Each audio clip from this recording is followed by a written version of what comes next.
So hello guys, कैसे हैं आप सब लोग। सो गाइस, बहुत सारे ख़तरनाक बॉडी बिल्डिंग से जुड़े अपडेट लेकर आ चुका हूँ गाइस। तो जल्दी से शुरू करते हैं आज का अपडेट्स। सो नंबर 1 अपडेट है भुवन चौहान की तरफ से। सो गाइस, भुवन चौहान ने अपने अपकमिंग प्रो शोज़ के बारे में कुछ बहुत ही इंटरेस्टिंग चीज़ कही है। तो आइए पहले सुनते हैं कि उन्होंने क्या कहा है। So I was just about to book the flights for India, for the India Pro Show, and it's crazy because I was supposed to do at least 2 more shows before that, but I cannot do that anymore because of the jet lag of 12 hours, and the flight is about 20 hours. So that changes a few things for me, what I had planned for this year, but I'm booking tickets. It's final. I am competing in India. To see you guys in 16 weeks. सो जैसा कि आप देख ही सकते हो कि भुवन चौहान ने ऐलान कर दिया है कि वो इस साल इंडिया में होने वाले प्रो शो में compete करेंगे। एंड वो गाइस अभी 16 वीक्स आउट है। एंड गाइस उन्होंने ये भी कहा है कि वो और भी प्रो शोज़ खेलना चाहते थे, बट उनकी फ़्लाइट की टिकट्स में कुछ दिक्कतें आ रही है, बट वो ओलंपिया के पहले 2-3 प्रो शोज़ ज़रूर खेलेंगे। सो आई थिंक गाइज, मुझे लगता है कि भुवन चौहान इंडिया में होने वाले प्रो शो को जीत जाएंगे, बिकॉज मुझे नहीं लगता कि उन्हें टक्कर देने वाला कोई भी मेंस फिजिक एथलीट इंडिया में होगा। एंड उन्होंने ये भी कहा था उनके रिसेंट लाइव सेशन में कि first beat me then go to mister Olympia. And उन्होंने सही भी कहा है गाइज, बिकॉज क्योंकि अगर आप भुवन चौहान को ही हरा नहीं सकते देन मिस्टर ओलंपिया जाके क्या फ़ायदा, बिकॉज वहाँ पे तो और भी ख़तरनाक एथलीट्स होंगे from all over the world, right. So that is why मुझे लगता है कि भुवन चौहान क्लियर विनर है इस प्रो शो में, बिकॉज उनके जैसा साइज़ शायद ही किसी के पास होगा। एंड अभी तो वो और भी ज़्यादा साइज़ गेन कर चुके हैं। सो देखते हैं क्या होने वाला है इस प्रो शो में। So by the way, pro show होगा अक्टूबर को। So be ready guys, because इस प्रो शो में बहुत मज़ा आने वाला है guys. And literally I can wait for this show. So guys, number 2 update है ब्रैंडन हेंड्रिक्सन की तरफ से। सो ब्रैंडन हेंड्रिक्सन ने अपनी इंस्टाग्राम पेज में एक स्टोरी डाला है एंड किसी ने उनसे पूछा था कि what's your next pro show, and उसके रिगार्डिंग उन्होंने आंसर किया है लेट्स नॉट से it is Olympia. So guys, इससे कंफर्म होता है कि ब्रैंडन हेंड्रिक्सन जो हमारे डिफेंडिंग चैम्पियन हैं वो अभी अपना नेक्स्ट प्रो शो जल्दी ही खेलेंगे।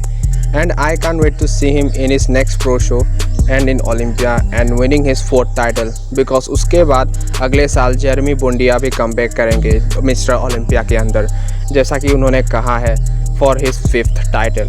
सो दोनों के बीच 5th टाइटल की रेस होगी। सो देखते हैं क्या होता है फ्यूचर में। सो अगला अपडेट है HSF फिटनेस एक्सपो के रिगार्डिंग। सो HSF में एथलीट्स के साथ क्या हुआ था, तो उसके रिगार्डिंग जीत सलाल ने अपने चैनल पे ऊपर एक वीडियो बनाया है। तो चलिए सुनते हैं कि एक्चुअली में HSF में हुआ क्या था एथलीट्स के साथ। क्या लगता है आपको कि हमने एथलीट का डिसरिस्पेक्ट किया HSF में? ये बहुत सारे एलिगेशंस हम पे लगाए जा रहे हैं, एथलीट का डिसरिस्पेक्ट किया, डिस्क्वालीफाई किया, ठीक से जज नहीं किया। तो इन सारी चीज़ों के बारे में वैसे तो मैं ज़्यादातर कंट्रोवर्सीज़ में अपना कोई ओपिनियन नहीं रखता हूँ, but since it's about me, HSF, my team and athletes, तो आज मुझे ये क्लैरिफाई करना पड़ेगा और अपने फैक्ट्स आप सभी लोगों के सामने रखने पड़ेंगे। तो सबसे पहले बात करते हैं एथलीट के डिसरिस्पेक्ट की। बहुत सारे वीडियोस आप देख रहे हो इंटरनेट पे ना कि वो एथलीट को डिसरिस्पेक्ट किया जा रहा है या उसको फोर्सफुली ले जाया जा रहा है कहीं। अब मैं आपको बताता हूँ कि एथलीट के जब रिस्पेक्ट की बात आती है तो एज एन एथलीट, मैं खुद एक एथलीट हूँ और मैं ये समझता हूँ कि कितना ज़रूरी है एथलीट को रिस्पेक्ट करना। But at the same time अगर कोई एथलीट एक प्लेटफॉर्म को, उसके जजेस को, उस प्लेटफॉर्म को खड़ा करने वाले उस इंसान को अगर वो अब्यूज़ करे, वो उसको गाली गलौज करे, उसको ये कहे कि ये पैसे कमाने के लिए बनाया हुआ है शो, या ये 2-4 सब्सक्राइबर कमाने के बाद ये लोगों को बेवकूफ़ बना रहे हैं, या उस शो की गरिमा को वो ठेस पहुंचाए, तो क्या ये डिसरिस्पेक्ट उसको करनी चाहिए एथलीट को? हाँ, ये नेचुरल शो है ही नहीं, गारंटी देता हूँ, लिख के देता हूँ, ये नेचुरल शो है ही नहीं। चाहे कुछ भी करो, ये नेचुरल एथलीट का बस बहाना है कि नेचुरल एथलीट को इतना मिलेगा, ये बस पैसा जेब भरना ही है। मैं लिख के देता हूँ ये, और जिसको दिया है ना, जजिंग किया है ना, वो बंदे की बैग तक खुल रही नहीं है, क्या देखते क्या मालूम। वो यही सोच रहे ना अभी के घंटा कुछ नहीं होता नेचुरल में। क्यों इतना बड़े बड़े पटेली करते हैं लोग, मेरे को समझ में नहीं आता। बड़ी बड़ी बातें सब्सक्राइबर हो जाते हैं और सबको गलत फहमी में डाल देते हैं। ये लोग अपने ही बंदे को घुसाएंगे, अपने ही बंदे को जिताएंगे, बस सब अपना ये होता है।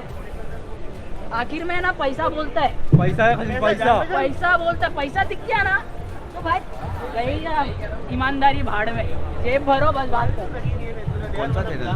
क्या ये एक एथलीट की जिम्मेदारी नहीं बनती कि जितना रिस्पेक्ट वो खुद चाहता है उतनी ही रिस्पेक्ट वो दूसरे को दे? एक एथलीट सबसे पहले एक अच्छा इंसान होना चाहिए, उसके बाद एक एथलीट होता है। एथलीट होने का मतलब ये नहीं है कि आप बहुत बुरे इंसान हो लेकिन एथलीट बन गए तो आपके सारे पाप धुल गए। अगर आप गलती करते हो तो आप एक इंसान के तौर पे गलती करते हो, उसके बाद अब एक एथलीट हो। अब रही बात हमारे प्लेटफॉर्म की, इस प्लेटफॉर्म ने इतने सारे नेचुरल एथलीट्स को जो इंडिया के अलग अलग शहरों से आए उनको एक प्लेटफॉर्म दिया जो कभी भी नहीं था। इस प्लेटफॉर्म को जिसकी सबसे ज़्यादा ज़रूरत थी आप सभी लोगों को, उस प्लेटफॉर्म को आप लोगों ने जब डिसरिस्पेक्ट किया, किसी ने डिसरिस्पेक्ट किया, तो कभी सोचा आपने कि क्या आपको दूसरा पहलू भी जानने की ज़रूरत थी? आपने सिर्फ उस एथलीट के एक छोटे से वीडियो को देख के आप एक कंक्लूड कर दिया आपने कि ओके एथलीट की डिसरिस्पेक्ट हुई। क्या आपने ये नहीं देखा कि उस एथलीट ने वहां आए हुए जजेस, वहां आए हुए और दूसरे एथलीट्स, वहां आई हुई ऑडियंस, उसके साथ साथ इस शो को बनाने वाले इंसान की कितनी डिसरिस्पेक्ट करी?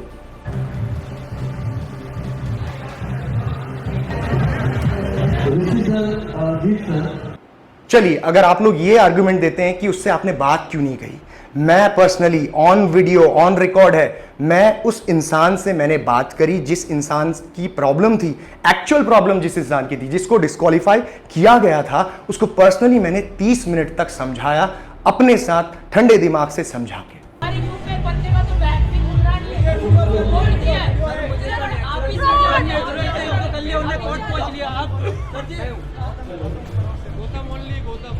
देखो जब मैंने उसको समझाया कि आपको डिस्क्वालीफाई क्यों किया गया है, किस रीजन की वजह से, तब उसको ये समझ में आया कि नहीं, कहीं ना कहीं गलती मेरी है। और डिस्क्वालिफिकेशन का जो सही मैटर था वो ये था कि वो एथलीट ने अपना सैंपल ही कलेक्ट नहीं करवाया। अब आप सोच सकते हैं एक ड्रग टेस्ट शो में, एक नेचुरल शो में, जहां पे सबसे इंपॉर्टेंट चीज आपका जो ड्रग टेस्टिंग के लिए जो सैंपल कलेक्शन है, अगर आप वो नहीं करा रहे हो तो this is a clear point of disqualification. मतलब सारे एथलीट्स ऑन वीडियो व्लॉग कर रहे हैं, रिकॉर्ड कर रहे हैं कि अभी मेरा रजिस्ट्रेशन हुआ, अभी मेरा हाइट वेट सब कुछ चेक हुआ, उसके बाद मेरा ब्लड सैंपल कलेक्ट किया गया है। क्या इस एथलीट को एक बार भी ये रियलाइज नहीं हुआ कि मेरा सैंपल क्यों नहीं कलेक्ट किया गया?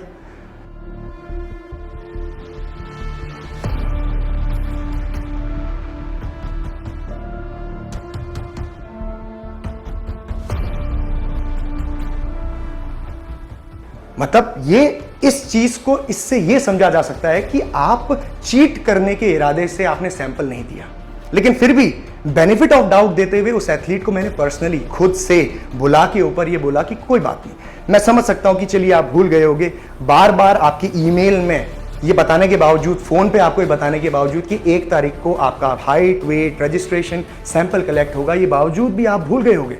मैं आपको चलते शो में ये बेनिफिट ऑफ डाउट देते हुए बोलता हूं कि आप कंप्लीट करिए, लेकिन कंसीडरिंग आपका सैंपल हम कलेक्ट करेंगे और उसके बाद जो भी रिजल्ट आएंगे वो आपके उस हिसाब से आपका प्रोसीजर किया जाएगा। So that's it for this video guys. So guys, अगर आपको यह वीडियो पसंद आया then make sure you like, share and subscribe the channel. And subscribe करने के बाद एक बेल आइकन आएगा, उसको प्रेस करना मत भूलना ताकि आपको लेटेस्ट वीडियोस का अपडेट मिलता रहे।